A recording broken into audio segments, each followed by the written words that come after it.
ভারতীয় সংবিধানের তৃতীয় অধ্যায় মৌলিক অধিকার, আইনের শাসন ও ক্ষমতার পৃথকীকরণ। একটু কল্পনা করা যাক। ধরুন কাল সকালে কেউ ঘুম থেকে উঠে দেখল সরকার কোনো কারণ ছাড়াই তার বাড়িটি দখল করে নিয়েছে, অথবা তার ব্যবসা প্রতিষ্ঠান হুট করে বন্ধ করে দেওয়া হয়েছে। ওহ, এটা তো রীতিমতো একটা দুঃস্বপ্ন। একদমই তাই। আর সবচেয়ে ভয়ানক ব্যাপার হলো পুলিশ এসে তাকে গ্রেফতার করে নিয়ে গেল, আর সে কারণটাও জিজ্ঞেস করার অধিকার রাখছে না। শুনতে একেবারে কোনো ডিস্টোপিয়ান সায়েন্স ফিকশন সিনেমার মতো লাগছে, তাই না?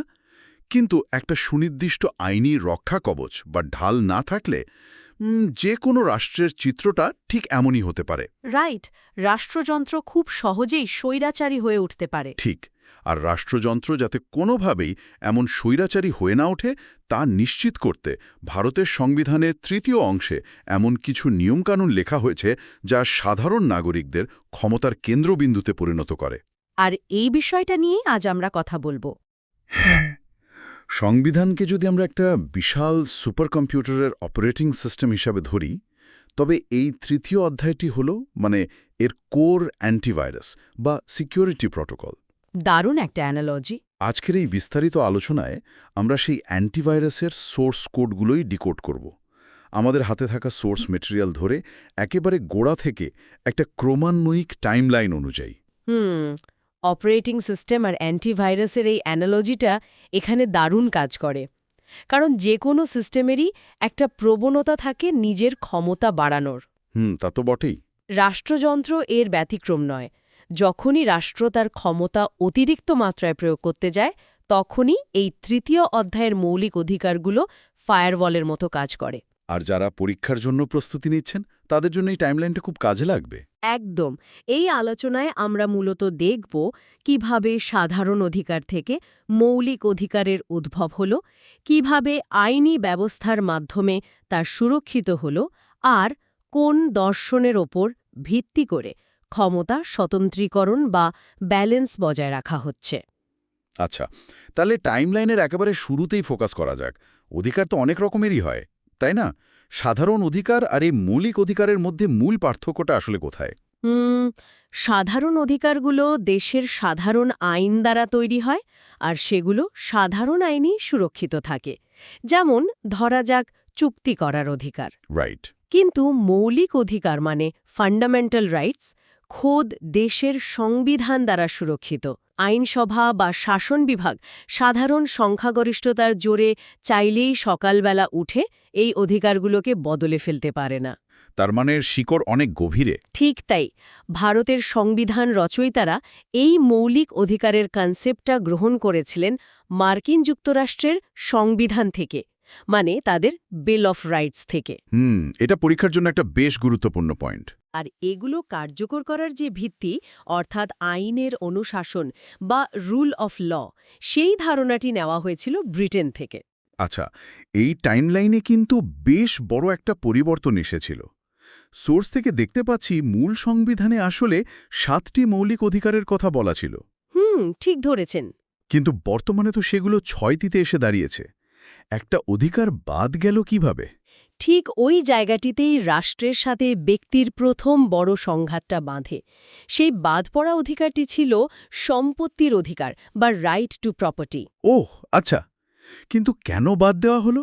স্বাধীন ভারতের শুরুতে যখন সরকার রাস্তাঘাট, বাঁধ নির্মাণ বা জমিদার প্রথা বিলোপের মতো জনকল্যাণমূলক কাজ করতে চাইল, তখন এই সম্পত্তির অধিকার বারবার বাধা হয়ে দাঁড়াচ্ছিল। সরকার জমি নিলেই মানুষ মামলা ঠুকে দিত? একদম। জমি অধিগ্রহণ করলেই মানুষ মৌলিক অধিকার ভঙ্গের অভিযোগে সরাসরি সুপ্রিম কোর্টে চলে যেত। তাহলে তো কোনো উন্নয়নমূলক কাজ করাই সম্ভব হতো না। রাইট। আর সেই কারণেই শেষ পর্যন্ত ১৯৭৮ সালে ৪৪তম সংবিধান সংশোধনীর মাধ্যমে সম্পত্তির অধিকারকে মৌলিক অধিকারের তালিকা থেকে পাকাপাকিভাবে বাদ দেওয়া হয়। এটা খুব ইন্টারেস্টিং একটা ফ্যাক্ট। হ্যাঁ, বর্তমানে এটি সংবিধানের ৩০০ ক ধারায় একটি সাধারণ আইনগত অধিকার মাত্র। তাই এখন মৌলিক অধিকারের সংখ্যা ৬টি, যা সংবিধানের ১২ থেকে ৩৫ নং ধারায় লিপিবদ্ধ আছে। একটু দাঁড়ান, এখানেই আমার একটা বড় খটকা লাগছে। কি রকম? আমরা বলছি এগুলো মৌলিক অধিকার, একজন মানুষের বেঁচে থাকার জন্য, তার ব্যক্তিত্ব বিকাশের জন্য এগুলো অপরিহার্য। কিন্তু আবার সংবিধানেই বলা আছে যে রাষ্ট্র চাইলে জাতীয় নিরাপত্তা বা জনশৃঙ্খলার মতো কারণে যৌক্তিক বিধিনিষেধ আরোপ করতে পারে। এমনকি জরুরি অবস্থায় এই অধিকারগুলো স্থগিত করে দেওয়া যায়। হ্যাঁ, তা যায়। তো যদি রাষ্ট্র চাইলেই এগুলো আটকে দিতে পারে, তাহলে এগুলোর মৌলিকত্ব বা ফান্ডামেন্টাল প্রকৃতিটা রইল কোথায়? এগুলো তো তাহলে শর্ত সাপেক্ষ হয়ে গেল। এই স্ববিরোধিতাটাই হল সংবিধানের সবচেয়ে জটিল আর বাস্তবসম্মত জায়গা। বিচারক পতঞ্জলি শাস্ত্রী বিখ্যাত A.K. গোপালন বনাম মাদ্রাজ রাজ্য মামলায় এর একটা চমৎকার ব্যাখ্যা দিয়েছিলেন। আচ্ছা, কি বলেছিলেন তিনি? তিনি বলেছিলেন, অধিকারগুলো মৌলিক ঠিকই, কিন্তু সেগুলো শূন্যে বিরাজ করে না। ব্যক্তিস্বার্থ আর রাষ্ট্রীয় স্বার্থের মধ্যে সবসময় একটা ভারসাম্য থাকা প্রয়োজন। লজিক্যাল কথা। যদি রাষ্ট্রই না টেকে, যদি সমাজের অস্তিত্বই বিপন্ন হয়, তাহলে ব্যক্তির অধিকারের তো কোনো দামই থাকে না, তাই না? তা তো বটেই। সমাজ ভেঙে পড়লে অধিকার ভোগ করবে কে? ঠিক। তাই সমাজ যাতে চরম বিশৃঙ্খলায় পরিণত না হয়, তার জন্য বৃহত্তর স্বার্থে কিছু যৌক্তিক বিধি নিষেধ বা রিজনেবল রেস্ট্রিকশনস রাখা হয়েছে। এই অধিকারগুলো অ্যাবসলিউট বা সীমাহীন নয়। মানে ব্যাপারটা হলো, স্বাধীনতা যেন স্বেচ্ছাচারিতায় পরিণত না হয়, তার জন্য এই সীমারেখা। একদম পারফেক্টলি বলেছেন। বেশ, এই প্রেক্ষাপটটা মাথায় রেখে এবার চলুন সেই 6টি অধিকারের একেবারে গভীরে প্রবেশ করা যাক। ক্রমানুসারে প্রথমেই আসে সাম্যের অধিকার, যা ধারা 14 থেকে 18 পর্যন্ত বিস্তৃত। সাম্যের অধিকারের 14 নং ধারাটি যে কোনো আইনি আলোচনার কেন্দ্রবিন্দু। এখানে আসলে দুটি সম্পূর্ণ ভিন্ন কনসেপ্ট আছে। দুইটা কনসেপ্ট? হ্যাঁ, একটি হলো আইনের দৃষ্টিতে সমতা বা ইকুয়ালিটি বিফোর ল। এটি ব্রিটেন থেকে আসা একটি নেতিবাচক ধারণা। নেতিবাচক কেন? কারণ এটি বলে যে দেশের প্রধানমন্ত্রী থেকে শুরু করে একজন সাধারণ কৃষক কেউ আইনের ঊর্ধ্বে নয়। অপরাধ করলে শাস্তি সবার জন্যই সমান। এখানে রাষ্ট্রকে কিছু করতে বারণ করা হচ্ছে। আচ্ছা, বুঝলাম। আর অন্য ধারণাটা? অন্যটি হল আইন কর্তৃক সমভাবে রক্ষিত বা ইকুয়াল প্রোটেকশন অফ লজ, যা মার্কিন যুক্তরাষ্ট্র থেকে নেওয়া। এটি একটি ইতিবাচক ধারণা। এর মানেটা ঠিক কি? এর মানে হল সমপর্যায়ভুক্ত সব ব্যক্তির প্রতি আইন সমান আচরণ করবে, অর্থাৎ একই পরিস্থিতিতে থাকা মানুষদের জন্য একই আইন প্রযোজ্য হবে। কিন্তু এই 14 নং ধারার তো একটা বড় ব্যতিক্রম আছে, তাই না? সোর্স বলছে 361 নং ধারা অনুযায়ী রাষ্ট্রপতি ও রাজ্যপালদের বিশেষ রক্ষা কবচ বা ইমিউনিটি দেওয়া হয়েছে। হ্যাঁ, তা দেওয়া হয়েছে। পদে থাকাকালীন তাদের বিরুদ্ধে কোনো ফৌজদারি মামলা করা যায় না। এখন সাধারণ যুক্তিতে তো মনেই হতে পারে যে এটা আইনের দৃষ্টিতে সমতার সরাসরি লঙ্ঘন। আপাত দৃষ্টিতে তাই মনে হয়, কিন্তু একে সাংবিধানিক ভাষায় বলা হয় যুক্তিসঙ্গত শ্রেণীবিন্যাস বা রিজনেবল ক্লাসিফিকেশন। মানে পদমর্যাদার কারণে এই সুরক্ষা? হ্যাঁ, রাষ্ট্রের সর্বোচ্চ পদে আসীন ব্যক্তিদের যদি সাধারণ নাগরিকদের মতো প্রতিনিয়ত আদালতে গিয়ে জবাবদিহি করতে হয়, তাহলে তো পুরো রাষ্ট্রযন্ত্রই স্থবির হয়ে পড়বে। কেউ না কেউ তো অনবরত মামলা করেই যাবে। ঠিক, তারা যাতে নির্ভয় এবং স্বাধীনভাবে কাজ করতে পারেন, সেই কারণেই এই রক্ষা কবচ। এটি সাম্যকে নষ্ট করে না, বরং সিস্টেমকে সচল রাখে। Make sense. এরপর সাম্যের অধিকারের বাকি ধারাগুলো দেখলে এর উদ্দেশ্যটা আরও পরিষ্কার হবে। যেমন 15 নং ধারায় বলা হয়েছে, ধর্ম, বর্ণ, লিঙ্গ বা জন্মস্থানের ভিত্তিতে কাউকে বৈষম্য করা যাবে না। আর 16 নং ধারা? 16 নং ধারা বলছে, সরকারি চাকরিতে সবার সমান সুযোগ থাকবে। রাইট। আর 17 নং ধারাটি তো ভারতীয় সমাজ ব্যবস্থায় একটা যুগান্তকারী পদক্ষেপ। এর মাধ্যমেই সমাজে অস্পৃশ্যতা বা আনটাচেবিলিটি নিষিদ্ধ করা হয়। একদম। এটি যাতে কঠোরভাবে পালন করা হয়, তার জন্য 1955 সালে অস্পৃশ্যতা অপরাধ আইনও প্রণয়ন করা হয়। আর সবশেষে 18 নং ধারা, যেখানে সামরিক বা শিক্ষাক্ষেত্র ছাড়া অন্য সব ধরনের কৃত্রিম উপাধি যেমন মহারাজা, রায়বাহাদুর এসব বাতিল করা হয়। ঠিক, এভাবেই সাম্যের একটা শক্ত ভিত তৈরি হল। এবার আসে স্বাধীনতার অধিকার, ধারা 19 থেকে 22।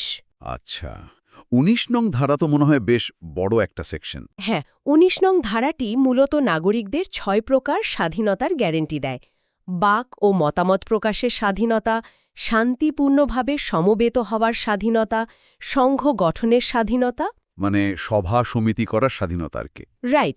এছাড়া দেশের যে কোনো স্থানে অবাধে চলাফেরা ও বসবাসের স্বাধীনতা এবং যে কোনো আইনি পেশা বা ব্যবসা গ্রহণের স্বাধীনতা। এরপর ২০ নং ধারা তো।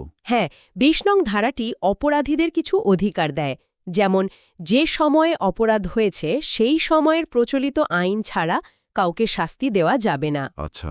কিন্তু পুরো সংবিধানের সবচেয়ে আলোচিত এবং তাৎপর্যপূর্ণ ধারাটি হল ২১ নং ধারা। রাইট টু লাইফ, অর্থাৎ জীবন ও ব্যক্তি স্বাধীনতার অধিকার। ঠিক তাই। ২১ নং ধারা অত্যন্ত স্পষ্ট করে বলে যে আইন নির্দিষ্ট পদ্ধতি বা প্রসিডিওর এস্টাবলিশড বাই ল ছাড়া কাউকে তার জীবন ও ব্যক্তির স্বাধীনতা থেকে বঞ্চিত করা যাবে না। এটা তো বেসিক হিউম্যান রাইট। অবশ্যই। আর এই জায়গাতেই টাইমলাইনের আরেকটি অত্যন্ত গুরুত্বপূর্ণ মাইলফলক আছে ২০০২ সালের ৮৬তম সংবিধান সংশোধনী। ও, শিক্ষার অধিকার। একদম। এর মাধ্যমে ২১ ক নামে একটি নতুন ধারা যুক্ত করে ৬ থেকে ১৪ বছর বয়সী শিশুদের জন্য শিক্ষাকে একটি মৌলিক অধিকারের মর্যাদা দেওয়া হয়। জীবন মানে তো শুধু বেঁচে থাকা নয়, মর্যাদার সাথে বেঁচে থাকা, আর শিক্ষা ছাড়া সেটা অসম্ভব। চমৎকার। কিন্তু এই ২১ নং ধারার পরেই তো আসে ২২ নং ধারা, যা গ্রেফতার ও আটকের বিরুদ্ধে সুরক্ষার কথা বলে। আর ঠিক এই ধারাতেই আমি একটা বড়সড় হোঁচট খেয়েছি। কেন, কি হলো? সোর্স মেটেরিয়ালে দেখলাম এই ২২ নং ধারার ভেতরেই আবার নিবর্তনমূলক আটক আইন বা প্রিভেন্টিভ ডিটেনশনের কথা বলা আছে। হ্যাঁ, এটা একটা কন্ট্রোভার্সিয়াল জায়গা। এর আওতায় অনেকগুলো শক্ত আইনের নামও আছে, যেমন ন্যাশনাল সিকিউরিটি অ্যাক্ট বা কোফিপোসা, এসমা বা হালের ইউএপি অ্যাক্ট।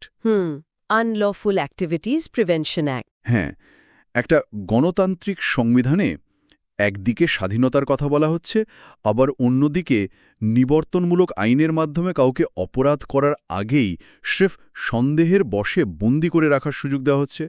এটা কি পুরোপুরি স্ববিরোধী নয়? এই জায়গাটা বোঝাটা খুব জরুরি। সাধারণ আইনি ব্যবস্থা অনেকটা ফায়ার এক্সটিংগুইশারের মতো কাজ করে। ফায়ার এক্সটিংগুইশার মানে?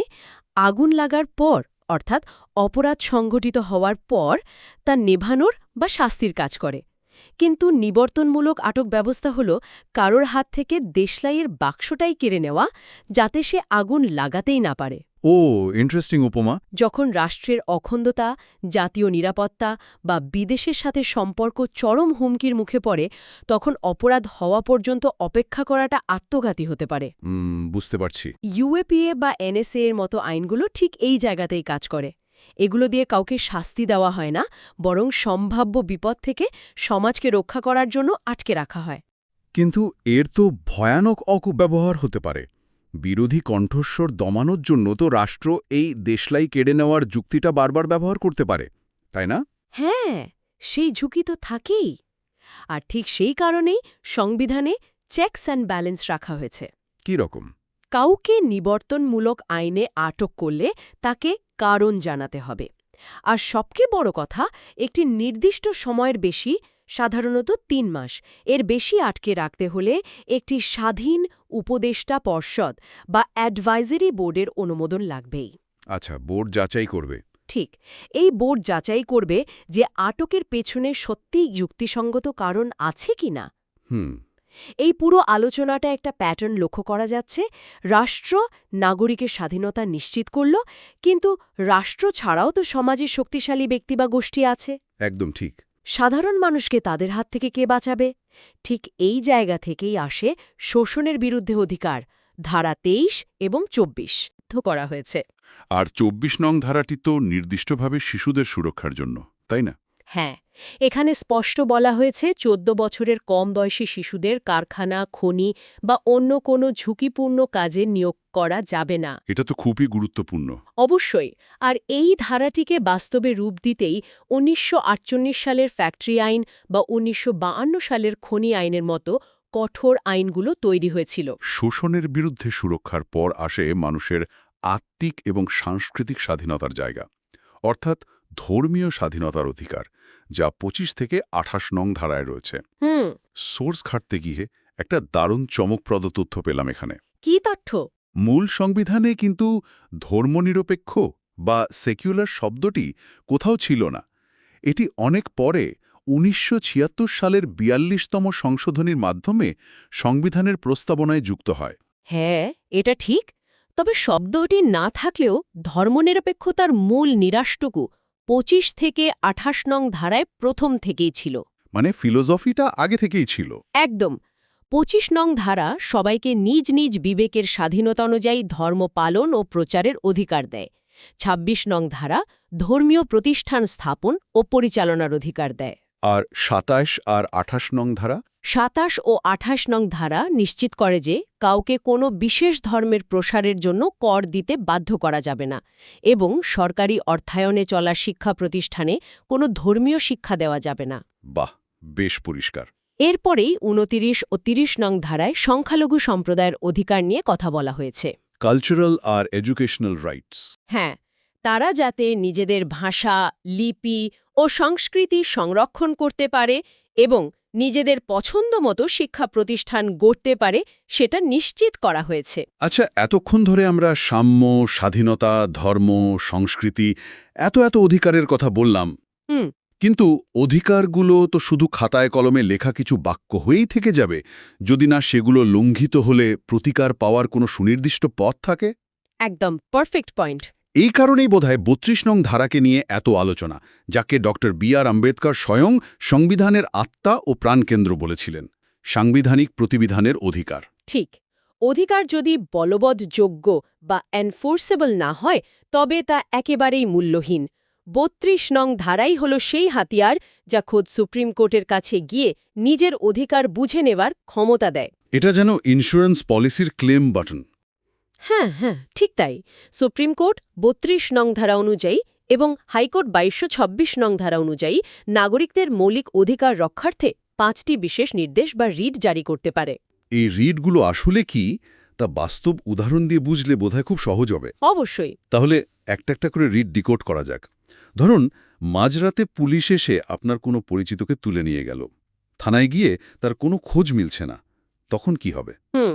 তখন কাজে আসবে প্রথম রিট, হেবিয়াস কর্পাস বা বন্দি প্রত্যক্ষীকরণ। এর মানে কি? এর আক্ষরিক অর্থ হল সশরীরে হাজির করা। এই রিটের মাধ্যমে আদালত নির্দেশ দেয় যে আটক ব্যক্তিকে অবিলম্বে আদালতের সামনে হাজির করতে হবে। আচ্ছা। যদি আদালত দেখে যে আটকের কারণ বেআইনি, তবে তাকে তখনই মুক্তি দেওয়া হবে। এটি অবৈধ আটকের বিরুদ্ধে সবচেয়ে শক্তিশালী রক্ষা কবচ। বুঝতে পারলাম। এরপর আসি ম্যান্ডামাস বা পরমাদেশে। ম্যান্ডামাস হল আদেশ দিচ্ছি। ধরুন, কোনো সরকারি কর্মকর্তা বা প্রতিষ্ঠান তার আইনগত দায়িত্ব পালন করতে অস্বীকার করছে, যার ফলে একজন নাগরিকের অধিকার ক্ষুণ্ণ হচ্ছে। তখন আদালত এই রিটের মাধ্যমে সংশ্লিষ্ট কর্মকর্তাকে তার দায়িত্ব পালন করতে বাধ্য করে। বেশ। এরপর আছে প্রহিবিশন বা প্রতিষেধ এবং স্যাটেওরারি বা উৎপ্রেষণ। এই দুটোর মধ্যে তো খুব কাছাকাছি একটা সম্পর্ক আছে বলে মনে হয়। খুব সূক্ষ্ম কিন্তু গুরুত্বপূর্ণ একটা পার্থক্য আছে এখানে। প্রহিবিশন জারি করা হয় বিচার চলাকালীন, মানে কাজটা হওয়ার আগেই। হ্যাঁ, যদি কোনো নিম্ন আদালত তার এখতিয়ারের বাইরে গিয়ে কোনো মামলার বিচার করতে শুরু করে, তখন উচ্চ আদালত এই রিট জারি করে তাদের থামিয়ে দেয়, অর্থাৎ কিছু ভুল হওয়ার আগেই তা আটকে দেওয়া। আর স্যাটিওরারি? স্যাটিওরারি জারি হয় রায় ঘোষণার পর।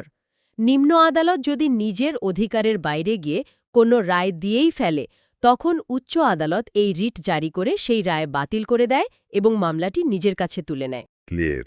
আর পঞ্চম রিটটি হল কোয়া ওয়ারেন্টো বা অধিকার পৃচ্ছা। সোজা বাংলায় কোন অধিকারে? ঠিক। ধরুন, কেউ জালিয়াতি করে কোনো সরকারি পদে বসে আছে। আদালত তখন এই রিট জারি করে জানতে চাইতে পারে যে তিনি ঠিক কোন আইনগত অধিকারে ওই পদে বহাল আছেন। উত্তর সন্তোষজনক না হলে তাকে পদচ্যুত করা হয়। বাহ! এই 5টি রিটই নিশ্চিত করে যে মৌলিক অধিকারগুলো নিছকই কোনো ফাঁকা বুলি নয়, বরং এগুলোর পেছনে আদালতের সরাসরি সমর্থন রয়েছে। একদম তাই। এই পুরো সিস্টেমটা এতক্ষণ যা শুনলাম তা একটা নির্দিষ্ট দর্শনের কথা বারবার মনে করিয়ে দিচ্ছে। সংবিধানে লেখা নিয়মগুলো তো নিজে থেকে কার্যকর হতে পারে না। এর পেছনে যে দর্শনটা কাজ করে তা হল আইনের অনুশাসন বা rule of law. Rule of law. সোর্সে এই আইনের অনুশাসনের একটা লম্বা ঐতিহাসিক পটভূমির কথা বলা আছে দেখলাম। হ্যাঁ, আইনের শাসনের ধারণাটি কিন্তু বেশ পুরনো। ৩৫০ খ্রিস্টপূর্বাব্দে প্লাটো এবং অ্যারিস্টটলের সময়েও এর অস্তিত্ব ছিল। ওহ, এত আগে! হ্যাঁ, এরপর রোমান আইন হয়ে মধ্যযুগের প্রাকৃতিক আইন পেরিয়ে ব্রিটিশ আইনবিদ স্যার এডওয়ার্ড কোক এটিকে প্রথম একটি সুসংবদ্ধ রূপ দেন। আচ্ছা। তবে সবচেয়ে পরিষ্কার আর আধুনিক ব্যাখ্যাটি দিয়েছিলেন ব্রিটিশ অধ্যাপক A.V. ডাইসি তার ১৮৮৫ সালে প্রকাশিত একটা বইতে। বইটার নাম কি ছিল? Introduction to the study of the law of the constitution. হুম। ডাইসির মতে আইনের অনুশাসনের ৩টি মূল ভিত্তি আছে। কি কি? ১. আইনের প্রাধান্য, অর্থাৎ আইন সবার ঊর্ধ্বে, শাসকের ইচ্ছামতো দেশ চলবে না। ২. আইনের দৃষ্টিতে সমতা এবং ৩. আইনি চেতনার প্রাধান্য। আইনি চেতনার প্রাধান্য মানে কি? মানে হল এমন এক স্বাধীন বিচার বিভাগ যা নাগরিকদের অধিকার রক্ষা করবে। বুঝতে পেরেছি। ভারতীয় প্রেক্ষাপটে এই রুল অফ ল এর ইম্প্যাক্টটা সাংঘাতিক। সংবিধানে ১৪ নং ধারা, ১৯ নং ধারা এবং ২১ নং ধারাকে একত্রে গোল্ডেন ট্রায়াঙ্গল আর্টিকলস বা সোনালী ত্রিভুজ বলা হয়। একদম ঠিক। আর ভারতের আইনি ইতিহাসে এমন কিছু মামলা আছে যা শুনলে গায়ে কাঁটা দেয়। যেমন ১৯৭৩ সালের বিখ্যাত কেশবানন্দ ভারতী মামলা। কেশবানন্দ ভারতী মামলা সত্যিই এক যুগান্তকারী অধ্যায়। এই মামলায় সুপ্রিম কোর্ট প্রথমবারের মতো বেসিক স্ট্রাকচার বা মূল কাঠামো তত্ত্বের জন্ম দেয়। Basic structure? হ্যাঁ, আদালত পরিষ্কার জানিয়ে দেয় যে সংসদ চাইলেই সংবিধান সংশোধন করতে পারে, কিন্তু সংবিধানের এমন কিছু মূল কাঠামো আছে, যেমন আইনের অনুশাসন, গণতন্ত্র বা মৌলিক অধিকারের মূল নির্যাস, যেগুলোকে কোনোভাবেই ধ্বংস করা যাবে না। বাহ! আবার মুদ্রার উল্টোপিঠটাও দেখতে পাই আমরা ১৯৭৬ সালের এডিএম জব্বলপুর বনাম শিবকান্ত শুক্লা মামলায়, যাকে কুখ্যাত হেবিয়াস কর্পাস কেস বলা হয়। হ্যাঁ, সেটা একটা অন্ধকার অধ্যায়। জরুরি অবস্থার সময় যখন হাজার হাজার মানুষকে বিনা বিচারে আটকে রাখা হচ্ছিল, তখন সুপ্রিম কোর্টের ৫ বিচারপতির বেঞ্চ জানিয়েছিল যে জরুরি অবস্থায় ২১ নং ধারাও বাতিল হয়ে যায়। ফলে কেউ হেবিয়াস কর্পাস চাইতেই পারবে না। একমাত্র বিচারপতি HR খান্না সেদিন এই রায়ের বিরোধিতা করে আইনের অনুশাসনের পক্ষে দাঁড়িয়েছিলেন। এই মামলাগুলো প্রমাণ করে যে আইনের শাসন প্রতিষ্ঠা করা কোনো স্থির গন্তব্য নয়, এটি একটি প্রতিনিয়ত চলতে থাকা সংগ্রাম। একেবারে ঠিক কথা। আর এই সংগ্রামটা যাতে সুষ্ঠুভাবে চলতে পারে, রাষ্ট্রযন্ত্রের ক্ষমতা যাতে কোনো একক ব্যক্তি বা গোষ্ঠীর হাতে কেন্দ্রীভূত হয়ে না যায়, তার জন্যই আমাদের আজকের আলোচনার শেষ কনসেপ্টটি তৈরি হয়েছে। ক্ষমতা স্বতন্ত্রীকরণ বা সেপারেশন অফ পাওয়ার্স। হ্যাঁ। ফরাসি দার্শনিক মন্তেস্কু ১৭৪৮ সালে তার দ্য স্পিরিট অফ লজ বইতে এই নীতির সবচেয়ে পূর্ণাঙ্গ রূপ দিয়েছিলেন। মূল কথা হল সরকারের ৩টি বিভাগ, আইন বিভাগ, শাসন বিভাগ এবং বিচার বিভাগ, সম্পূর্ণ স্বাধীনভাবে কাজ করবে। রাইট। কিন্তু ভারতীয় সংবিধানে তো মার্কিন যুক্তরাষ্ট্রের মতো এমন ওয়াটারটাইট বা কঠোর কোনো বিভাজন নেই, তাই না? না, ভারতে মূলত সংসদীয় গণতন্ত্র। এখানে শাসন বিভাগের মন্ত্রীরা আইনসভারই সদস্য, তাই এদের মধ্যে একটা অবিচ্ছেদ্য সম্পর্ক রয়েছে। তীর আচরণ নিয়ে আইনসভায় কোনো সাধারণ আলোচনা করা যাবে না। অর্থাৎ বিচার বিভাগ যাতে রাজনৈতিক প্রভাবমুক্ত থাকে তার একটা সীমানা টেনে দেওয়া হয়েছে। একদম ঠিক এখানেই আমার আরেকটা কনফিউশন তৈরি হচ্ছে। বলুন। একদিকে বলা হচ্ছে বিভাগগুলো স্বাধীন থাকবে, আবার অন্যদিকে সোর্স মেটেরিয়ালের একেবারে শেষে গিয়ে বলা হচ্ছে নিয়ন্ত্রণ ও ভারসাম্য বা চেকস অ্যান্ড ব্যালেন্সেসের কথা। অর্থাৎ এক বিভাগ অন্য বিভাগের কাজে নজরদারি করবে। যেমন আইনসভার তৈরি কোনো আইন যদি সংবিধান বিরোধী হয়, তবে বিচার বিভাগ জুডিশিয়াল রিভিউয়ের মাধ্যমে তা বাতিল করে দিতে পারে। রাইট। তো একদিকে সেপারেশন, আবার অন্যদিকে প্রতিনিয়ত হস্তক্ষেপ বা নজরদারি। এই প্যারাডক্সটা আসলে কাজ করে কিভাবে? এই প্যারাডক্সটাই হলো আধুনিক গণতন্ত্রের সৌন্দর্য। ক্ষমতার স্বতন্ত্রীকরণ মানে বিভাগগুলোর মধ্যে কোনো অভেদ্য বা দুর্ভেদ্য দেওয়াল তুলে দেওয়া নয়। আচ্ছা। যদি ৩টি বিভাগ সম্পূর্ণ বিচ্ছিন্ন দ্বীপের মতো কাজ করত, তবে রাষ্ট্রের সমন্বয়টাই ভেঙে পড়ত। চেকস অ্যান্ড ব্যালেন্স নীতি আসলে নিশ্চিত করে যে প্রত্যেকে নিজের সীমানার মধ্যে স্বাধীন, কিন্তু কেউ যদি ক্ষমতার অপব্যবহার করে স্বৈরাচারী হতে চায় তখন অন্য বিভাগ তাকে টেনে ধরবে। ওহ, বুঝতে পারছি। বিচার বিভাগ যদি দেখে আইনসভা সংবিধান বিরোধী আইন বানাচ্ছে, সে তা বাতিল করবে। আবার বিচার বিভাগ যদি নিজের সীমা অতিক্রম করে, তবে আইনসভার হাতে বিচারপতিদের ইমপিচ করার ক্ষমতা রয়েছে। এই নজরদারিটাই হল ব্যালেন্স। আজকের এই দীর্ঘ টাইমলাইন এবং বিশ্লেষণের পরে সংবিধানের ৩য় অধ্যায়টা যেন চোখের সামনে একেবারে জীবন্ত হয়ে উঠল। হ্যাঁ, সত্যি তাই। আমরা দেখলাম কিভাবে সাধারণ অধিকার থেকে মৌলিক অধিকারগুলোর উদ্ভব হল, কিভাবে সম্পত্তির অধিকারকে সরিয়ে ১৪ থেকে ২২ নং ধারায় সাম্য ও স্বাধীনতার ভিত্তি করা হল। একদম। ২৩ ও ২৪ নং ধারায় শোষণের হাত থেকে রক্ষা করে, ২৫ থেকে ৩০-এ ধর্মীয় ও সাংস্কৃতিক অধিকার দেওয়া হল। ৩২ নং ধারার ৫টি রিট কিভাবে এগুলোকে বাস্তব রূপ দিল তাও বুঝলাম। আর আইনের শাসন ও ব্যালেন্স মেকানিজমটাও। হ্যাঁ, সবশেষে আইনের শাসন এবং ক্ষমতা স্বতন্ত্রীকরণ কিভাবে রাষ্ট্রের স্বৈরাচারী হওয়া রুখে দিচ্ছে, সেই অ্যান্টিভাইরাস মেকানিজমটাও স্পষ্ট হল। প্রতিটি ধারা, প্রতিটি অধিকার আসলে বহু বছরের রাজনৈতিক ও আইনি বিবর্তনের ফসল। এটা শুধুই কিছু আইনের ধারা নয়, এটি আসলে একটি স্বাধীন জাতির আত্মপরিচয়ের দলিল। একদমই তাই। তবে এই আলোচনা শেষ করার আগে একটি গভীর এবং কিছুটা অস্বস্তিকর প্রশ্ন রেখে যেতে চাই। আমরা দেখলাম অধিকারগুলো শর্তহীন নয়। সমাজকে বাঁচাতে রাষ্ট্র যৌক্তিক বিধিনিষেধ আরোপ করতেই পারে, কিন্তু যখন রাষ্ট্র জনশৃঙ্খলা বা জাতীয় নিরাপত্তার দোহাই দিয়ে দিনের পর দিন এই ব্যতিক্রমগুলোকে নিয়মে পরিণত করে, এটা একটা চিন্তার বিষয়। যখন মানুষের অধিকার সংকুচিত হতে হতে এমন একটা পর্যায়ে পৌঁছায় যেখানে দাঁড়িয়ে বোঝা দায় যে এটা কি সত্যিই রাষ্ট্রের নিরাপত্তা নাকি নিছকই ক্ষমতার আস্ফালন। ঠিক কোন সীমারেখায় গিয়ে আমরা বুঝব যে সংবিধানের সেই বেসিক স্ট্রাকচার বা মূল অপারেটিং সিস্টেমটাই আর কাজ করছে না?